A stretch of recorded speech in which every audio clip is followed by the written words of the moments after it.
de ne pas investir dans une armée telle qu'on peut le considérer dans nos pays, et de s'appuyer à la fois sur des milices et aussi sur des forces étrangères, bien sûr mandatées dans un cadre que vous avez pu évaluer, et notamment les FDLR qui sont issus des génocidaires rwandais. Et ma question est de savoir que par rapport aux résultats qui sont malheureusement très contrastés, et on le voit bien, et vous l'avez évoqué aussi sur la situation actuelle, envisagez-vous, par rapport à tout cela, et en dehors même de tous les processus de paix engagés, de modifier votre stratégie sur le terrain?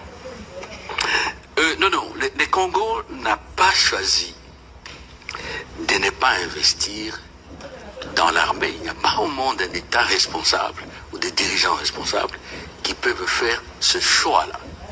La défense est une des conditions sine qua non de l'existence de l'État. C'est pour ça qu'il y a un commandant suprême et tout ce que vous connaissez.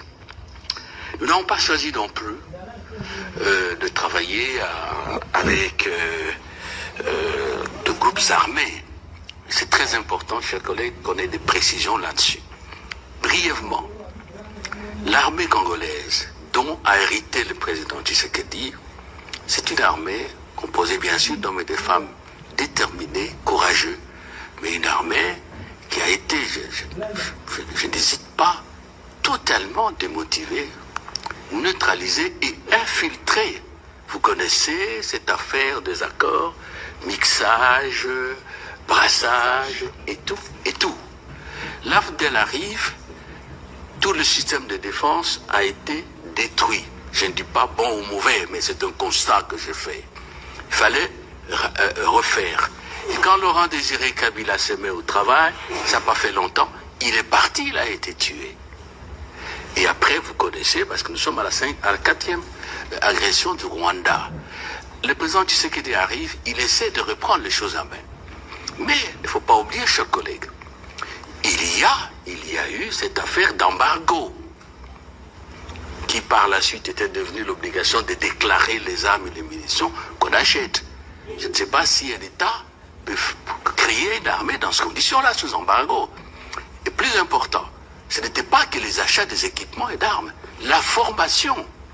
La résolution du Conseil de sécurité pendant au moins 10 ans interdisait à la RDC d'être assistée pour former les militaires. Et c'est maintenant, au moment où le président Tshisekedi change le leadership militaire, paf, le Rwanda s'aperçoit que bon, là ça va changer, nous sommes en guerre. On ne produit pas sur des claquements de doigts un militaire. Le militaire, c'est une culture, le militaire, c'est un état d'esprit, le militaire, c'est un état physique aussi.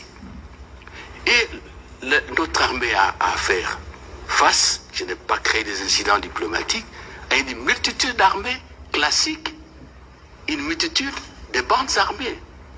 Ce n'est pas une excuse, c'est une explication objective. Bon, chez vous ici, je m'excuse, je ne vais pas vous heurter, mais c'est la vérité, nous sommes des parlementaires. Il y a eu les résistants. Hein? Vous connaissez les résistants en France. Les résistants n'étaient pas des bandes, je ne sais pas, armées, non. Ce sont des citoyens français qui, à un moment crucial de l'histoire de la nation, ont décidé de résister à l'ennemi. Quand vous entrez dans un village au Nord Kivu, vous tuez, vous pillez, vous violez, est-ce qu'on peut interdire aux Congolais de s'organiser, de se défendre? Là, il faut qu'on se comprenne bien. Donc, les Wazalendo qui travaillent avec nos forces ne sont pas différents des résistants que vous avez connus. Je ne connais pas de procès contre les résistants ici.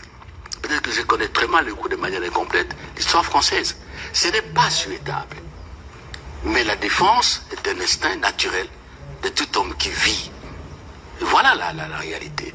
Les efforts sont faits, mais quand les efforts sont faits pour l'armée, en même temps on vous agresse de cette manière-là, ça n'est pas facile. Ce n'est pas facile. Alors, l'FDLR, ça fait longtemps. 94, je crois, le génocide. Comptons, ça vous fait 94, 6 plus 25, ça vous fait combien? 31 ans. Et plus d'une fois, le Rwanda est venu au Congo, avec l'AFDL, avec le RCD, avec l'autorisation du gouvernement congolais à l'époque du président Joseph Kabila, pour maîtriser le FDLR. Et avec le président Tshisekedi, nous avons commencé une action commune et nous avons rapatrié, avec l'aide du Haut-Commissariat des Nations Unies aux réfugiés, plus de 5000, dont les FDLR et leurs dépendances. C'est parce que le président Kagame n'a pas voulu qu'on poursuive la coopération qu'on est arrivé. Et combien sont-ils restés? C'est résiduel. Qu'à cela ne tienne. Maintenant, là, au moment où nous parlons, chers collègues, le président Lourenço, il a obtenu un résultat très important. Lequel? On a adopté un plan de démantèlement des résidus d'FDLR. Ça, c'est vrai.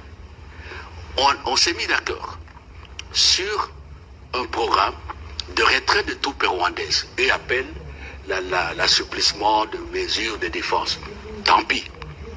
Mais maintenant qu'il arrive le moment de signer cet accord pour qu'on commence l'opération de démantèlement de ces résidus-là, le Rwanda dit « Moi, je ne signe pas.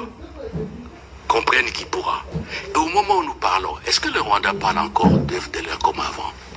Non, parce que le problème est économique.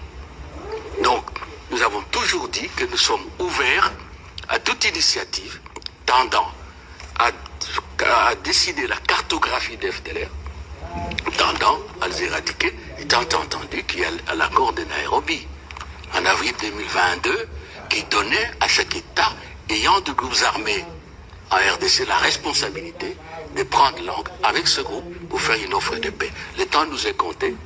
Je crois qu'on s'est compris sur le dossier de FDLR. Appliquons l'accord qui a été accepté sous la médiation du président Lourenço. L'affaire sera terminée. Mais le Rwanda sait que non, si c'est appliqué, il n'y a plus la mayonnaise à offrir. Voilà. Le président Tshisekedi a réaffirmé la semaine dernière son intention de négocier un accord minier avec les États-Unis en évoquant un partenariat gagnant-gagnant. Pouvez-vous nous dire où en sont les discussions dans la concrétisation de cet accord? Et quel regard portez-vous sur ce partenariat? Quelles pourraient être les répercussions éventuelles sur le conflit? Merci. Ah oui, avec les États-Unis, non, moi je ne sais pas pourquoi on fantasme ou on prend cela autrement. Les États, quels qu'ils soient, coopèrent et signent de partenariat. Et tout État qui a de moyens, il fait le marketing de ses ressources, de ses capacités technologiques, naturelles et tout. Je vous apprends que le rapprochement pour les accords, pour les investissements, ne date pas de M. Trump. En décembre, lorsqu'il y a eu, il y a 2 ans, la rencontre États-Unis-Afrique, il y a eu des accords que nous avons signés avec les États-Unis, notamment concernant l'industrie de batteries électriques au Katanga. Les États-Unis se sont associés à l'accord de base que la Zambie et la RDC avaient signé. Donc, de la même manière, nous demandons aux Européens et même aux Africains, l'Afrique du Sud, aux Asiatiques, de venir investir au Congo. Nous le faisons avec les États-Unis. Il n'y a aucune raison objective qui puisse faire qu'on ne le fasse pas. Et le résultat par rapport à la crise, c'est évident aussi. On ne coopère pas pour rien. On coopère pour résoudre ce problème interne. Si le revenu obtenu des États-Unis ou le partenariat qui pour nous c'est une règle d'or, le président l'a répété, ce gagnant-gagnant peut aider à armer, à équiper notre armée, peut aider à exercer une magistrature d'influence pour obtenir de M. Kagame qu'il arrête ses aventures tragiques et meurtrières. Pourquoi pas? Où est le problème? On ferait avec n'importe quel pays au monde. Moi, je ne vois pas pourquoi ça doit poser de problème. Après, juste un petit point concernant, comme on l'avait vu hier, vous avez 2 guerres en fait. Vous avez la guerre aujourd'hui avec le risque d'éclatement que l'on connaît, mais vous avez aussi la guerre du développement. Parce que aujourd'hui, avec 120 millions d'habitants, avec 7 millions de réfugiés, demain, en 2050, avec 200 millions d'habitants, vous avez un défi vraiment majeur de développement. Et si ce défi n'est pas réglé au travers d'une politique vraiment très volontaire d'inclusion, on retrouvera un pays qui sera en grande difficulté dans 25 ans. Et là, ça interpelle aussi la communauté internationale parce que tout le monde doit être mobilisé sur cet aspect qui pourrait, dont la solution pourrait être un plan Marshall, c'est-à-dire qu'on reconstruit, on apaise le Congo, et puis on passe à la deuxième phase qui est assurer la pérennité du pays, assurer la pérennité du pays au travers d'un développement. Et puis un dernier petit point sur les entreprises françaises, donc elles sont malheureusement presque totalement absentes. Là, on en a un peu parlé hier. Il faudrait vraiment renouer des contacts pour rendre un peu de séduction pour le pays. Et je rappelle, dernier point, c'est la convention fiscale que l'on attend, qui est en cours de négociation depuis plusieurs années, qu'il serait vraiment souhaitable de finaliser.